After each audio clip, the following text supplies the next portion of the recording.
জিলাপির অবশ্যই বিপক্ষে, কারণ জিলাপি আমার কাছে মনে হয় এটা একটা মিষ্টি খাবার। পুরোপুরি বিপক্ষে। জিলাপি আমার মুড়ি দিয়ে যে টেস্ট ভাই, দুটোরই পক্ষে আমি পুরোপুরি বিপক্ষে। মিষ্টি জিনিস জিলাপি শুরু খেতে ভালো লাগে, মুড়ির সাথে যদি ঝাল জিনিস খাই, বুট পেঁয়াজু এগুলোর সাথে জিলাপি কিরকম হবে? আবার এটা তো ডেজার্ট, তাই না? আসলে পার্সপেক্টিভ ভ্যারি করে আর কি।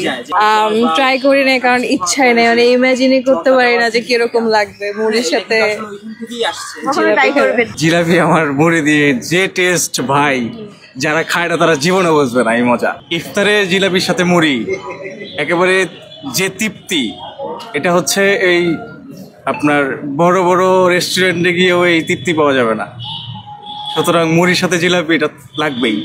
আমার জিলাপি দিয়েও খাইতে মজা লাগে, আবার জিলাপি ছাড়াও খাইতে মজা লাগে, তাই না? তাহলে দুটোরই পক্ষে আমি কারো কোনো পক্ষ না বিপক্ষ না, আমি দুটো দিয়ে খাইতে। কারণ জিলাপি বুট মুড়ির সাথে যায় না, ওটা টেস্টের সাথে এটা টেস্ট যায় না কখনোই।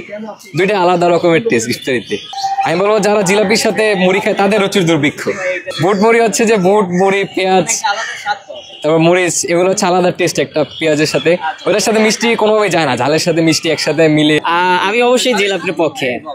মুড়ির সাথে ছোলা, তারপরে চপ এবং জিলাপি হলে বিষয়টা জমে আর কি। ফ্যামিলির সাথে হয় নাই, ফ্রেন্ডের সাথে হয়েছে। কয়েকটা পার্টি আছে, ওরা খাবে, কয়েকজন খাবে না, এটাই খুনসুটি হয়েছে আর কি। জিলাপি দিয়ে মুড়ি আমার কাছে অনেক ভালো লাগে। বিষয়টা যার যার পার্সপেক্টিভ থেকে যেরকম আর কি। না না না না, আমার রুচির দুর্ভিক্ষ না, জিলাপির সাথে যায় আর কি, আমার ফেভারিট। মুড়ির সাথে যেরকম ঝাল জিনিসটা খুব ভালো লাগে, মিষ্টি জাতীয় যে কোনো কিছু একদমই ভালো লাগে না। না, এটা আসলে কিছু কিছু মানুষের ক্ষেত্রে অনেক ভালো লাগে, আবার যাদের কাছে ভালো লাগে না তাদের কাছে খুবই বিরক্ত লাগে।